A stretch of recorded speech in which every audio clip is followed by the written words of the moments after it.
You're listening to People Who Know Good Wrestling on the PWKGW Radio Network. And here is your host, Big Daddy C, Chris Kleitz, and Sean Miller.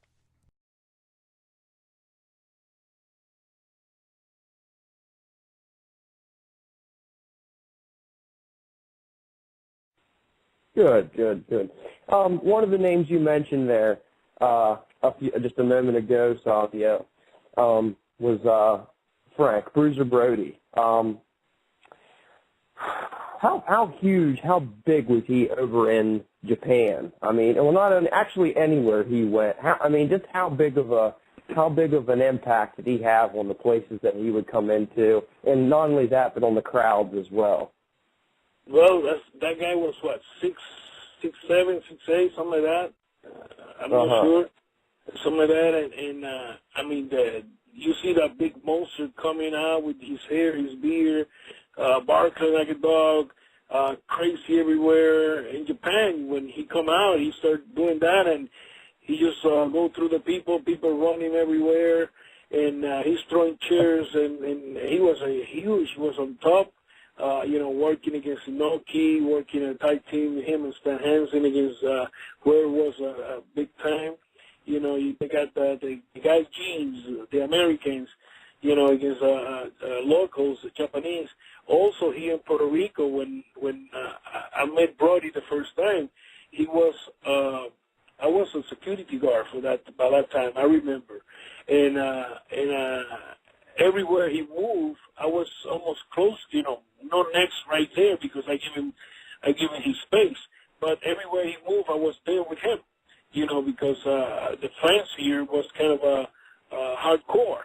So I don't want nobody to touch the wrestlers that I was bodyguard, So, he was a big-time heel here when he was. Then when he turned babyface, well, a lot better because the character of coming barking and do the hers. You got from 3,000 to almost 10,000 people doing that. It was good. It was very, very good. He was over big time. Sure. And that's usually how it works out in the wrestling business, isn't it? The guys who are the most hated, when they make that turn, they are that much more beloved. Or vice versa, and it's just kind of the way it seems to go. Savio, if you don't mind, do you mind telling us about that horrible night, that Bruiser Brody was taken down? Yeah, man, like I said before, always I arrive early to the arena, and I remember, when I arrived there, it was just Javica, Carlos, and Invader, and all of a sudden here come the Youngbloods, and with the rest of the guys. Youngbloods was kind of a local guys already, so they know his way through, through the island. So they arrive, Mark and Chris. Here come the van. When the van arrived, was Tony Atlas, Dutch Mantel, Brody, somebody else, I forget the name right now. So when they arrive, everything was cool. I'm in my corner over there, ready to get paint, and all of a sudden, here come, I saw Invader passing by, come back and call Frank. So when in wrestling, I don't know how they call it. You call the guy on the side, hey, let's talk about this and let's have this, blah, blah, blah. So he just called him, hey, something natural that you call somebody to talk to. Well, all of a sudden we start hearing Chris screaming, like, whatever, And I was on the other side. I got up, I went to the bathroom to the other side, where the toilets was. They went to the shower area. And I was there, and I started hearing some, well, to be honest, I don't know why. I was thinking the Brody was beat the hell out of Jose.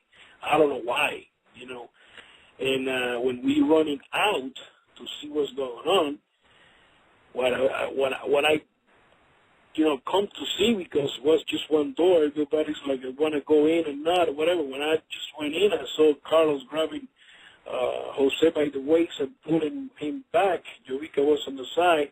Jose have Brody by the hair when he had a knife, and he was, he just swing the fucking knife. Sorry. Okay. He just went. He just swing that knife, and cut it out of his hair, and here comes Frank out holding his belly. When he's coming, holding his belly, I just went like, wow, I wouldn't be sorry, man. And Frank went to walk almost to the dugout, but that area was nothing. You just the ring and the chairs. So, and I tell him, don't go that way, don't go there. And I just would stay here. The doctor was there. Dr. Rosales was there, and he just told him to lay down. And I just run outside to get the office to, call the ambulance. Next door, in the regular Coliseum, was Menudo. Menudo was a music band where Ricky Martin was there, and when he was a kid, and that was packed. By that time here in Puerto Rico, the 911 was nothing here.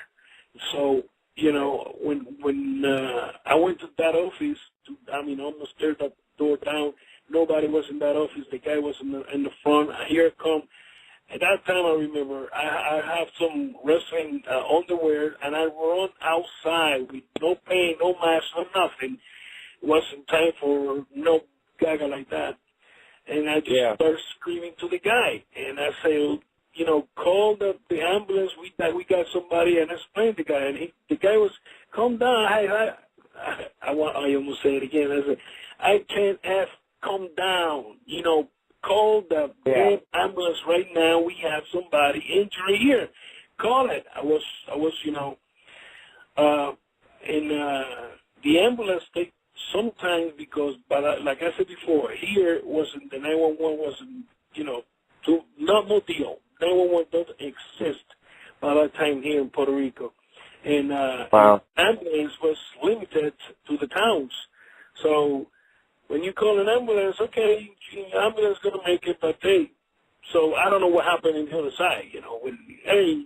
I just put it like hey, somebody needing it. Okay, give me 5 minutes. Let me take that coffee. Then I go, or some bullshit like that. I don't know.